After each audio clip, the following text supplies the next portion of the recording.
Despite that long and wide-ranging press conference earlier, there are still many questions left unanswered, including how exactly this transition of power is going to be managed. Although the US did briefly invade Venezuela to get the former president Nicolas Maduro out along with his wife, it's not like troops have been left on the ground there. In the meantime, Venezuela's Vice President Delcy Rodriguez has reportedly been sworn in as the country's new president with the authority of the United States. And James Matthews has more on that.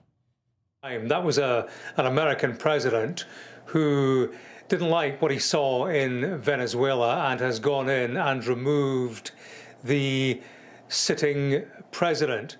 He spoke about what comes next. That's the key question in all of this. And he said the Americans are going to be running this country for the foreseeable future. The way he put it, we're going to run the country until we can do a safe, proper and judicious transition. Presumably Donald Trump will decide what judicious means in all of this. Calls himself the president of peace. Clearly, peace in Venezuela will be peace very much on his terms.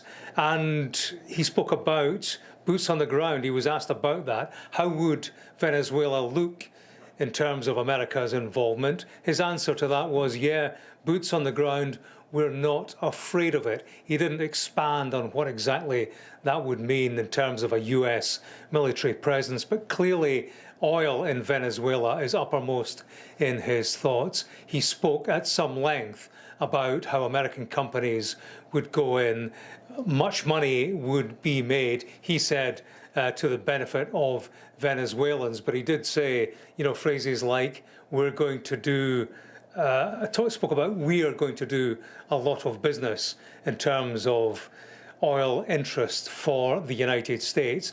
Something else he spoke about and was asked about was Cuba. I suppose that's the next logical question in all of this. If a sitting head of state is removed from one country, can it happen anywhere else? He was asked about Cuba. His answer was, Cuba is not doing well right now. I think Cuba is going to be something we end up talking about. We want to help the people in Cuba and the people forced out of Cuba and living in this country. Marco Rubio spoke on Cuba. He said it's a disaster run by senile, incompetent men. If I lived in Havana and I worked in the government, I'd be concerned. I mean, you could almost substitute Cuba for Venezuela in that particular context. And I suppose that's the bigger overarching question, isn't it, Jane? Not just what happens in Venezuela. And that is extremely significant. In terms of who runs it, Donald Trump said, well, some of the people behind me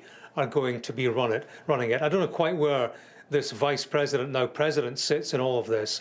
Donald Trump said that she's spoken to Rubio and it was all going well. We want to make Venezuela great again. That same vice president this morning was talking about a brutal assault. She was demanding proof of life pictures of Nicolas Maduro. So, that's where we are. Hugely significant in terms of what happened last night.